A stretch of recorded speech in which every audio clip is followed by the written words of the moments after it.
The gunshot echoed across the dusty plains of Redemption Creek, Texas, in 1875, as Abram Alder stood over the bleeding body of yet another unfortunate soul who'd crossed him. Townsfolk scattered, mothers pulled children inside, and shop owners quickly shuttered their windows. Even the tumbleweeds seemed to hurry away from the infamous gunslinger's path as he holstered his weapon and strode toward the saloon.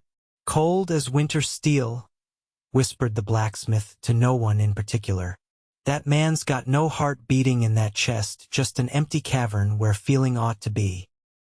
Abram heard the comment but didn't flinch. The whispers followed him everywhere: heartless, merciless, soulless. Names didn't bother a man who'd buried his capacity for feeling alongside his family 8 years ago when Comanche raiders had taken everything. At 32, Abram had built a reputation as the deadliest gunslinger in 3 territories. A man who took bounties with mechanical precision and never, ever showed mercy. He pushed through the batwing doors of the Rusty Spur Saloon, and the piano player abruptly stopped mid-note. Conversations died. The barkeep nervously slid a whiskey down the counter without being asked, not wanting to be the next man to disappoint Abram Alder. "Obliged," Abram muttered, his voice like gravel. He knocked back the amber liquid in one swift motion, feeling nothing but the familiar burn. 3 more, and maybe he'd feel something close to human again. Probably not. The doors swung open again, letting in a shaft of blinding sunlight and the silhouette of a woman Abram had never seen before. As his eyes adjusted, he noted her proper traveling clothes, dusty but well-made, and the determined set of her jaw. Not a saloon girl, not a farmer's wife, something else entirely. Charlotte Vance had traveled over 1,000 miles to find this godforsaken town, and the first thing she witnessed was a man being gunned down in the street. Her stomach still churned from the sight, but she forced herself to focus on her purpose. Her brother had disappeared somewhere in this lawless territory, and every lead pointed to Redemption Creek. The stagecoach driver had warned her about this town, and especially about the cold-blooded killer who occasionally darkened its doorstep, a man called Alder. "I'm looking for Sheriff Donovan," she announced, her voice carrying surprising authority for a woman standing 5'4" in a room full of weathered outlaws and cowboys. "Ain't no sheriff here, miss," the barkeep replied. "Marshal comes through once a month, if we're lucky." Charlotte felt the weight of eyes on her, particularly a piercing pair belonging to a tall man at the bar. His dark hair hung just past his collar, and a well-worn duster couldn't hide the lean, dangerous build beneath. The way the room gave him space told her everything she needed to know. "Then I'll address the mayor," she said, chin lifting slightly. A chuckle rippled through the room. "Mayor Wilkins was buried last spring, madam," the barkeep said. "No one's been eager to take his place since the incident." Charlotte refused to be deterred. "Then I need to post a notice. I'm searching for my brother, Edward Vance. He was traveling with a cattle drive that passed through these parts 3 months ago. Never made it to Abilene." She reached into her handbag and extracted a daguerreotype of a young man with her same determined eyes. "Vance?" Abram said, the name dropping from his lips like a stone. The room went still as death. "Tall fella, spoke with an Eastern accent, carried a modified Colt." Charlotte's heart leaped. "Yes. Have you seen him?" Abram drained another whiskey, his expression revealing nothing. "Might have. Information costs in these parts, Mississippi." "Vance. Charlotte Vance." She approached him, ignoring the warning glances from others. "I have money. Don't need your money." Abram looked her over with eyes that had seen too much death to be impressed by courage. "But I do need a woman who can read fancy handwriting and do figures." Charlotte blinked. "Excuse me? Got a stack of bounty notices and claim papers. Can't make heads or tails of half of them. Need someone who knows their letters proper." I was a schoolteacher in Boston before coming west, Charlotte said cautiously. But what does this have to do with my brother? Abram stood, and men scrambled out of his path. I'll take you to where I last saw him. In exchange, you help me sort my papers for a week. Charlotte didn't hesitate. 2 days, and you provide safe lodging. A ghost of something surprise perhaps flickered across Abram's face before vanishing. 3 days, and you'll stay at Widow Hanson's boarding house. Safest place in town. She extended her hand. Agreed.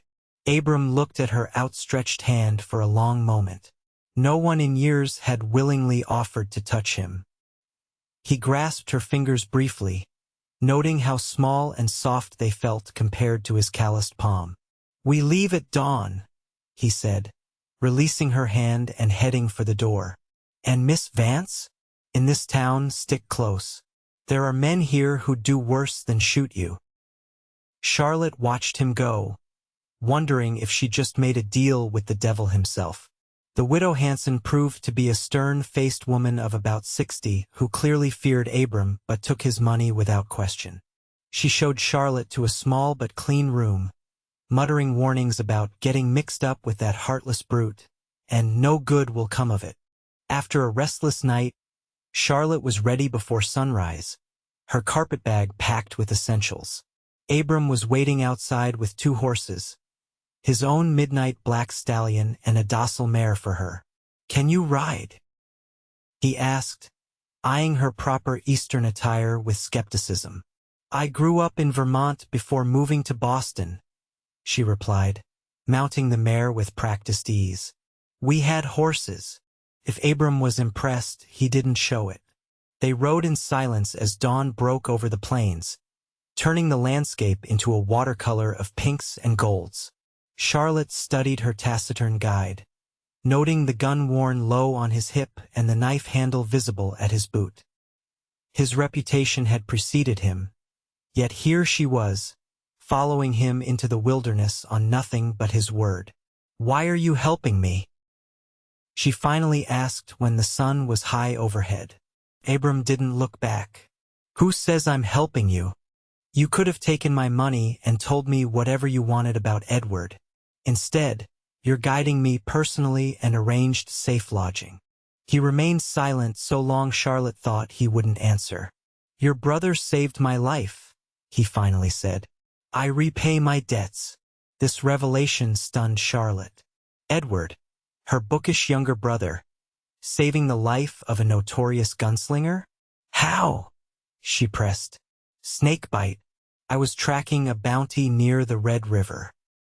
Your brother was with a cattle drive that made camp nearby. Found me half dead, fever raging. He stayed behind when the drive moved on, nursed me through it. Charlotte processed this information. That sounds like Edward, always helping strays, even dangerous ones. For the first time, something like emotion crossed Abram's face, a flicker of irritation. I'm not a stray, Miss Vance. No, she agreed. Strays generally want to be loved. Abram pulled his horse to an abrupt stop and turned to her. His eyes narrowed. Let's get something straight. I'm taking you to the place I last saw your brother because I owe him. That's all. I don't need your analysis of my character. Charlotte met his gaze steadily. And I don't need your surly disposition, Mr. Alder. Yet here we are. For a breathtaking moment, Charlotte thought she'd pushed too far. Then something unexpected happened. The corner of Abram's mouth twitched.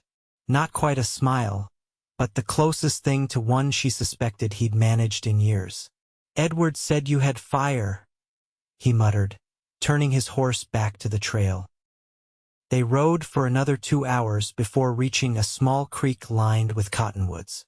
Abram dismounted, tethering his horse to a tree. We made camp here. After I was well enough to travel, we headed toward Broken Horn. That's the last place I saw him. Charlotte slid from her mare, muscles protesting after the long ride. Broken Horn? I've never heard of it. Not a town. A trading post. Rough place. Abram hesitated.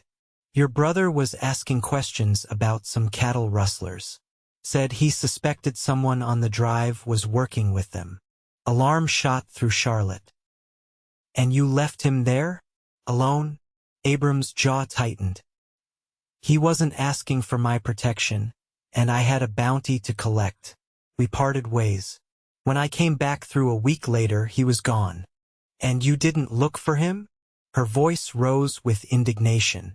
Not my problem, Abram said flatly. Men disappear out here all the time. Charlotte fought back tears of frustration. He saved your life, and I gave him medicine, food, and information on the rustlers. Debt paid. Abram's eyes were hard. We'll reach Broken Horn by nightfall if we keep moving. They rode in tense silence for the remainder of the day. Charlotte struggled to reconcile the man beside her with the one her brother had apparently saved. How could Edward have seen anything worth saving in someone so devoid of basic human compassion? As dusk approached, a ramshackle collection of buildings came into view. Broken Horn Trading Post consisted of a main store, a stable, and what appeared to be a combination saloon and brothel. A handful of rough-looking men lounged outside, watching their approach with predatory interest. Stay close, Abram murmured, his hand moving to his gun. Let me do the talking. The atmosphere in the saloon was thick with tobacco smoke and hostility. Conversations paused as they entered. A well-dressed woman accompanied by a man whose reputation had clearly preceded him here as well. Alder, growled the bartender, a burly man with a scar bisecting his left eye. Thought you collected all the bounties around here. Just passing through Jackson, Abram replied evenly. Looking for information on a man who came through a few months back. Charlotte stepped forward, ignoring Abram's warning glance. My brother Edward Vance. Tall, dark hair, Eastern accent. He was following a cattle drive. The bartender's eyes narrowed. Don't recall any Easterners. He might have mentioned rustlers, Abram added. Been asking questions. A dangerous silence fell. Charlotte felt the hostile stares intensify. We don't take kindly to accusations in these parts, Jackson said slowly. Man asking too many questions about other men's business tends to find himself in trouble. Abram's hand hovered near his gun. I'm not accusing, just asking. A voice called from a dark corner. That fancy talker got himself a ride out to the Carson place. Never saw him come back. Charlotte turned to see an old man nursing a bottle of whiskey. The Carson place? Who's Carson? Big rancher north of here, Abram explained quietly. Rumored to be expanding his herd by dubious means. Careful, Alder, Jackson warned. Carson's got friends everywhere. Abram nodded almost imperceptibly. Much obliged for the information. We'll be on our way. Outside, Charlotte grabbed his arm. We need to go to this Carson ranch immediately. Not at night, Abram said firmly. Carson's men would shoot us on sight. We'll camp outside town and approach in daylight. But Edward could be... If your brother's been gone 3 months, Abram interrupted bluntly. One more night won't make a difference. He's either safe or he's dead. Charlotte recoiled as if slapped. How can you be so callous? By surviving. Abram mounted his horse. This way. They made camp in a sheltered ravine a mile from Broken Horn. Abram built a small fire and produced jerky and hardtack from his saddlebags. They ate in silence, Charlotte too upset to force conversation. As she prepared her bedroll, she noticed Abram extracting papers from his saddlebag. What are those? The papers you agreed to help with, he replied, holding them toward the firelight. Might as well start now. Charlotte took them reluctantly, scanning the first document. This is a wanted poster for a James Harden. $500 for cattle rustling. Abram nodded. Keep reading. Names, descriptions, last known locations. I need to know who's worth tracking. As Charlotte read through the papers, she began to understand. Many of the bounties were for men connected to larger operations, cattle rustling rings, stagecoach robbery gangs. Abram wasn't just a gun for hire. He was methodically dismantling criminal networks. You're not just collecting bounties, she said slowly. You're targeting specific outlaws, ones connected to larger operations. Abram's expression remained impassive. Money's the same either way, but this is strategic. Charlotte shuffled through more papers. You're working your way up chains of command. Read the papers, Miss Vance. That's our agreement. Charlotte continued, but her mind was working. By the time they'd gone through half the stack, she had a revelation. Carson, you suspect he's behind a rustling operation that extends beyond this territory, don't you? That's why you agreed to help me find Edward, because he stumbled onto something you've been tracking. Abram's silence was confirmation enough. You're using me, Charlotte accused. My search for Edward gives you cover to investigate Carson without raising suspicion. Our interests align, Abram replied coolly. Does it matter why? It matters to me, Charlotte snapped. My brother isn't just bait for your bounty hunting. No, Abram agreed, his voice softening slightly. He's not. He's a good man who likely got himself in trouble trying to do the right thing. Same as you're doing now. The unexpected insight startled Charlotte. She studied Abram across the fire, seeing something beneath the hardened exterior. What happened to you? To make you this way? Abram's face closed like a door slamming shut. Get some sleep, Miss Vance. Dawn comes early. Charlotte woke to find Abram already up, coffee brewing over a small fire. He handed her a tin cup without comment. The bitter liquid revived her spirits somewhat, and she folded her bedroll with renewed determination. What's the plan? She asked. We ride to Carson's ranch. I'll say I'm looking for work. You'll be my wife.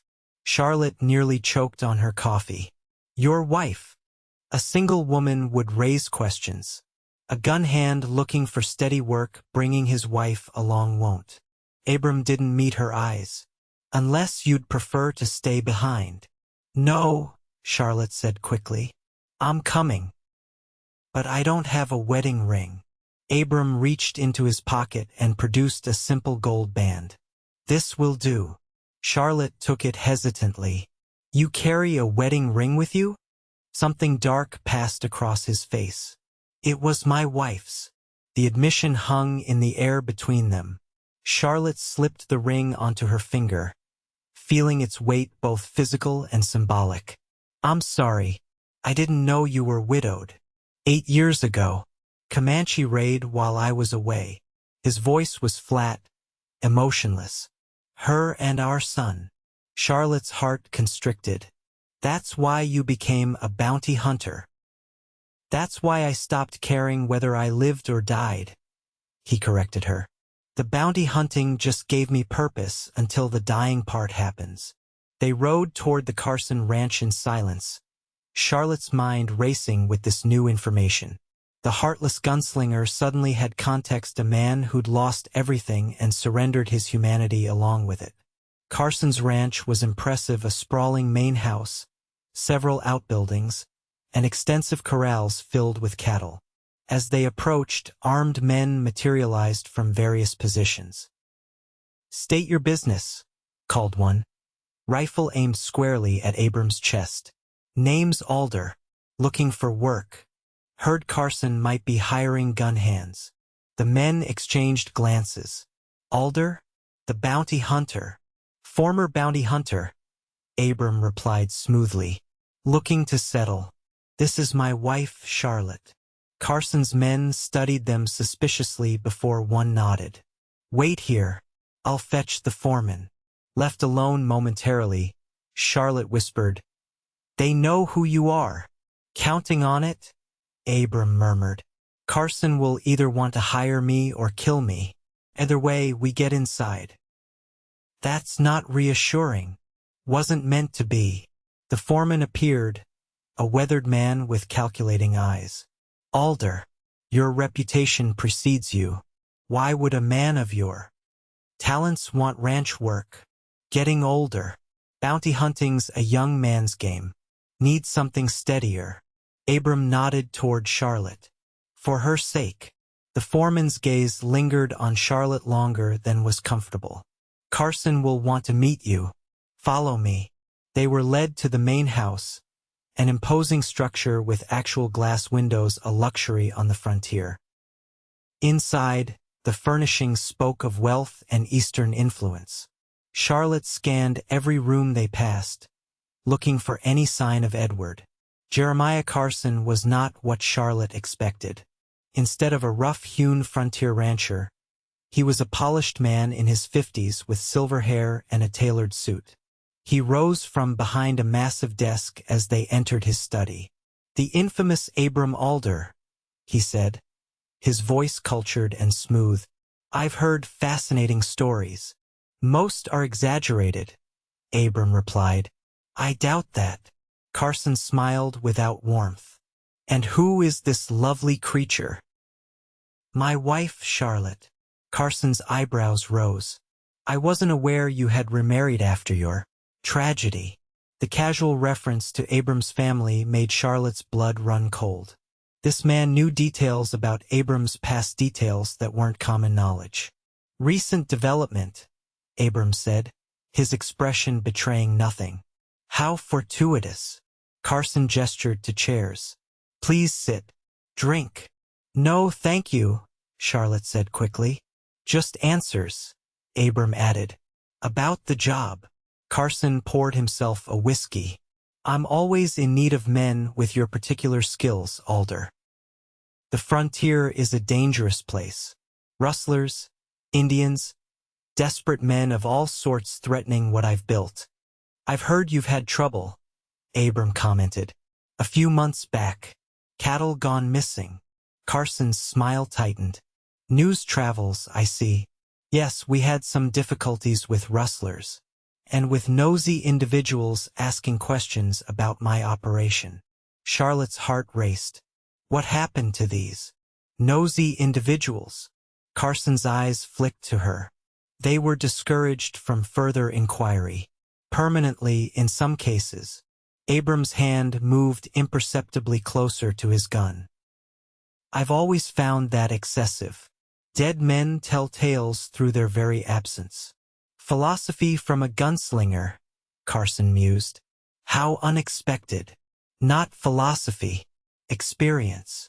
Abram leaned forward. I'm looking for someone who might have passed through. Eastern fellow named Vance. Was traveling with a cattle drive. The study fell silent. Carson sipped his whiskey, eyes never leaving Abram's. Vance. Yes, I recall him. Polite young man with too many questions, especially about cattle brands. Charlotte gripped the arms of her chair. Where is he? Carson ignored her, addressing Abram. You're not here for work, are you, Alder? I go where information leads me, Abram replied evenly. Currently, it's led here. And what information might that be? That you're running the largest rustling operation in 3 territories. That you've killed at least 7 men who've discovered it. That Edward Vance might have been the 8th. Carson laughed, but his eyes remained cold. Serious accusations from a man surrounded by my men. Not accusations, Abram corrected. Facts. I've spent 8 months tracking down every loose end in your operation. Vance was just the latest to stumble into it. Charlotte stared at Abram in shock. 8 months? This went far beyond repaying a debt to Edward. Carson's facade of hospitality vanished. You've made a grave miscalculation coming here, Alder. Even a man of your abilities can't outdraw 6 men. As if on cue, armed ranch hands entered the study, guns drawn. Where is my brother? Charlotte demanded, rising to her feet. Your brother? Carson's eyes widened with genuine surprise. Then understanding dawned. Ah, I see the deception now. Not your wife at all, but Vance's sister. He chuckled. He mentioned having a schoolteacher sister back east. Said she'd never stop looking for him if anything happened. If you've heard him, Charlotte began. You'll what? Carson sneered. You're both about to join him. Abram stood slowly, hands raised. Before you make that decision, Carson, you should know I've left detailed evidence of your operation with a federal marshal. If I don't return to collect it in 2 days, it goes straight to a judge. Uncertainty flickered across Carson's face. You're bluffing. When have you ever heard of Abram Alder bluffing? Charlotte interjected, following Abram's lead despite her racing heart. He's notorious for many things, but lying isn't one of them. Carson studied them, calculating. What do you want? Edward Vance, Abram said simply. Alive and unharmed. After a tense moment, Carson nodded to one of his men. Bring him. The minutes that followed were the longest of Charlotte's life. When the door finally opened again, she nearly collapsed with relief. Edward, thin, bruised, but unmistakably alive, was shoved into the room. Charlotte? He gasped, disbelieving. What are you? His gaze shifted to Abram. Alder, you brought my sister here. She brought herself, Abram replied. Stubborn runs in your family. Carson cleared his throat. As touching as this reunion is, we have unfinished business, Alder. What guarantee do I have that this evidence won't still find its way to authorities? My word, Abram said. The Vances walk out of here untouched, and your operation remains your problem, not mine. I'm not a lawman. But you are a bounty hunter, Carson countered. As your men noted, former bounty hunter. Abram's eyes hardened. I've collected my last bounty. Carson considered this, then nodded slowly. The Vances can go. You stay. Insurance until I verify your evidence hasn't already been delivered. No, Charlotte protested. We're not leaving without you. Abram turned to her, and for the first time, real emotion showed in his eyes, a mixture of resolve and something deeper she couldn't name. Yes, you are. Get your brother to safety. That was our deal. Our deal was information for 3 days of work, Charlotte countered. I still owe you 2 more days. A ghost of a smile touched Abram's lips. Always the teacher, keeping precise accounts. Enough, Carson interrupted. Decide now or none of you leaves. Edward stepped forward, still unsteady but determined. I'll stay. Charlotte goes with Alder. No, Abram and Charlotte said simultaneously. Carson laughed mirthlessly. What a dilemma. The heartless gunslinger suddenly developing inconvenient principles. Abram's expression hardened. The Vances leave. I stay. 24 hours. Then you release me, or the evidence goes to the marshal. 48 hours, Carson countered. 36. Final offer. Carson extended his hand. Deal. Charlotte watched in horror as Abram sealed his fate with a handshake. Abram, don't do this. For the first time, he looked directly into her eyes with unveiled emotion. Some debts can only be paid one way, Charlotte. This isn't just about Edward's snakebite, is it? She whispered. Get him out of here, Abram replied softly. While you can. Carson's men escorted Charlotte and Edward out, providing them with a single horse. As they mounted, Edward, weak but determined Charlotte, looked back at the ranch house, memorizing its layout, its approaches. He's going to kill Alder, isn't he? Edward asked as they rode away. Yes, Charlotte replied grimly. As soon as he verifies there's no evidence with any marshal. There isn't, is there? I doubt it. Abram works alone. Edward's arms tightened around her waist as he struggled to stay upright on the horse. Then why did he stay? I don't understand. Charlotte's mind raced through every interaction, every moment with Abram. The wedding ring he'd kept for 8 years.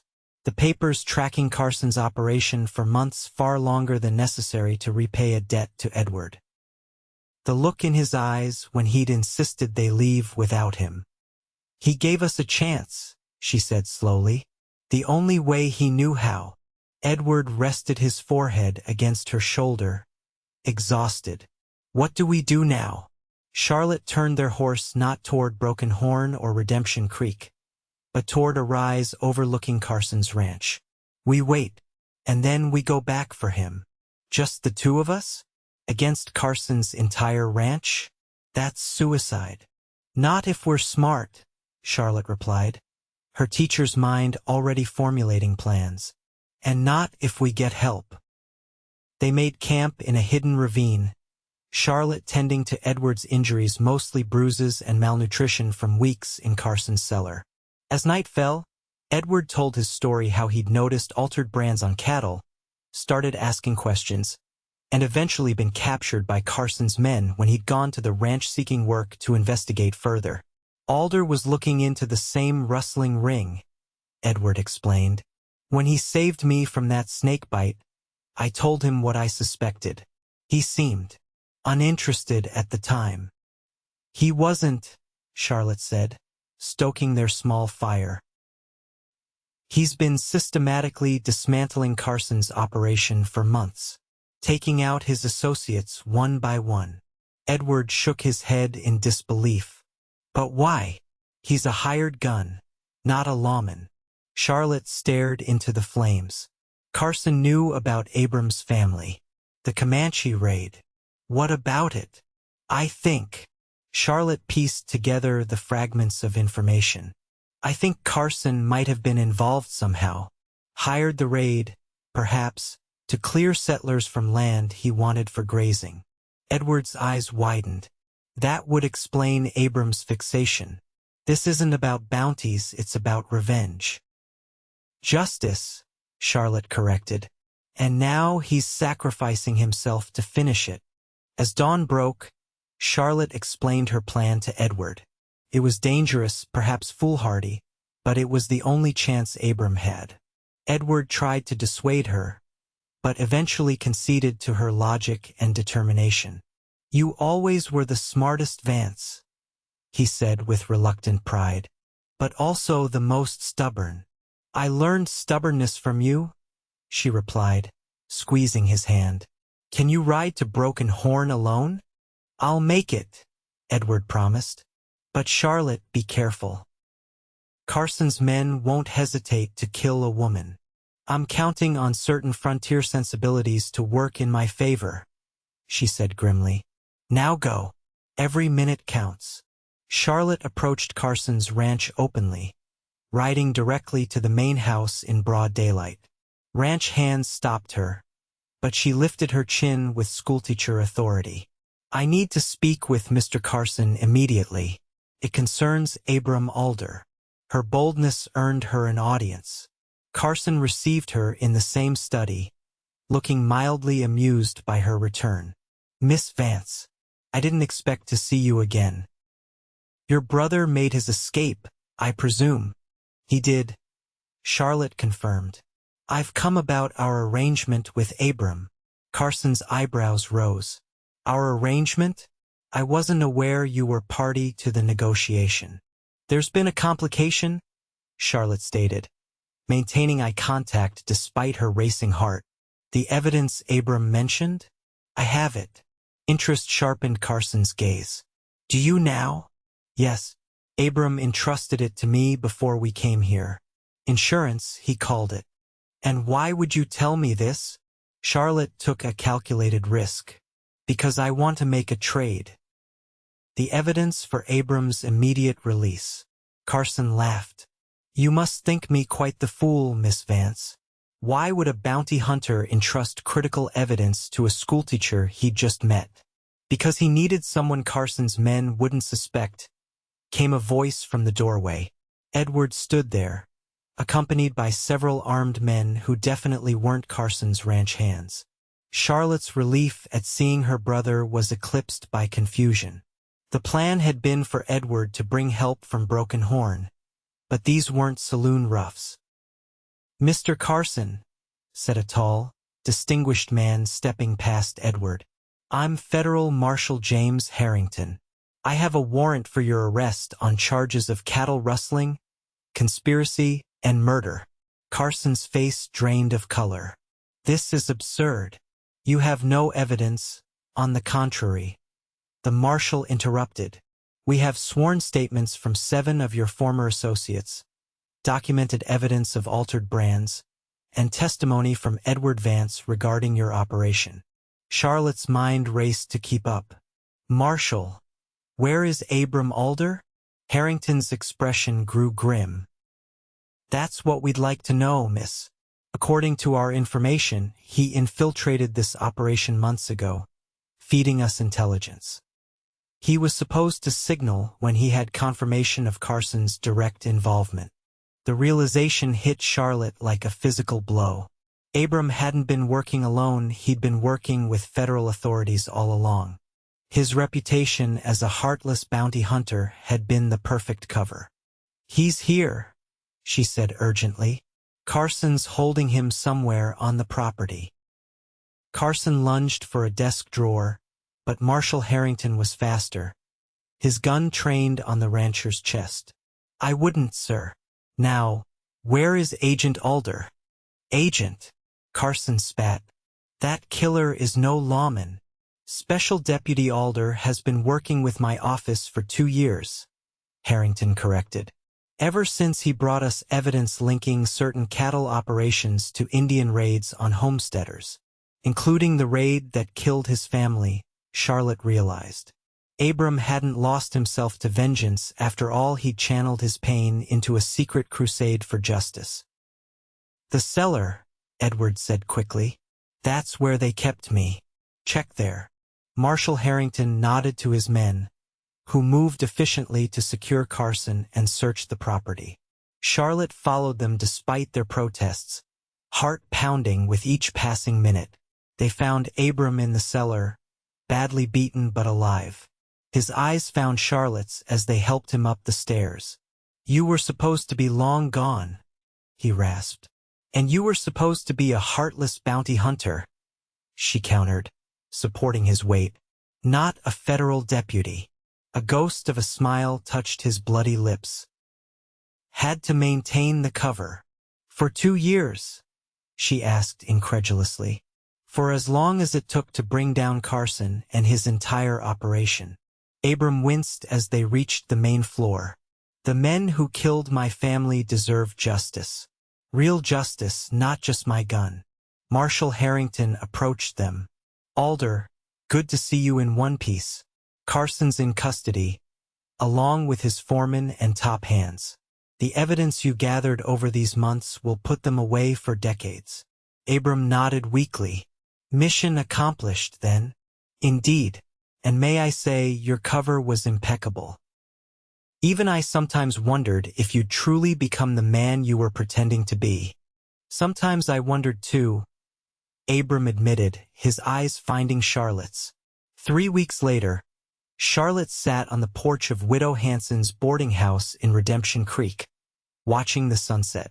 Edward had left 2 days earlier, continuing to Abilene with the marshal's party to testify against Carson and his associates. He tried to convince Charlotte to return east with him afterward, but something kept her rooted to this dusty frontier town. Or someone. The sound of approaching hoofbeats drew her attention. Abram dismounted his black stallion, looking different, somehow less burdened, though still serious. His wounds had healed well under her care, but deeper changes had transformed him. "Evening, Miss Vance," he greeted her, removing his hat. "Mr. Alder," she replied with a smile. "Or should I say, Special Deputy Alder? Just Abram is fine." He joined her on the porch steps. "I resigned my commission today." Charlotte's heart skipped. "Oh? What will you do now?" "That depends." He turned to face her, his usually guarded eyes open and vulnerable, on whether a certain schoolteacher might consider staying in Redemption Creek a while longer. "I might," Charlotte said carefully, "if there were sufficient reason." Abram took her hand, his calloused fingers gentle against her skin. "I've spent 8 years living half a life, Charlotte, pretending to be heartless because it was easier than feeling anything. Then you arrived, demanding answers, refusing to be intimidated, seeing through every wall I'd built. You weren't as convincing as you thought," she teased softly. "Apparently not." He hesitated. "They said I was heartless, you know. The whole territory believed it. Sometimes I believed it too. And now," Abram's free hand reached into his pocket, extracting a small wooden box. "Now I find myself with something I never thought I'd have again. A heart, a future, hope." He opened the box, revealing a delicate silver ring with a small pearl. "It's not much. It's perfect," Charlotte whispered, emotion tightening her throat. "I can't promise an easy life," Abram continued. "But I can promise that everything I am, my heart, my soul, whatever future I have belongs to you, if you want it." Charlotte placed her hand against his cheek. "For a man once called Heartless, you've given me more than I ever expected to find in this wild country. Is that a yes?" he asked, vulnerability shining in his eyes. Instead of answering with words, Charlotte leaned forward and pressed her lips to his. The kiss was gentle at first, then deepened with the promise of a shared future neither had dared imagine. When they finally parted, Abram slipped the pearl ring onto her finger, alongside his first wife's gold band that Charlotte had continued to wear. "2 rings?" she questioned softly. "One for the past I'll always honor," he explained, "and one for the future we'll build together." As twilight settled over Redemption Creek, whispers already began circulating about the heartless gunslinger and the Eastern schoolteacher who had somehow tamed him. But those who looked closely enough saw the truth: he hadn't been tamed. He'd been reborn. The man who had spent years pretending not to have a heart had finally found someone worthy of receiving his entire soul.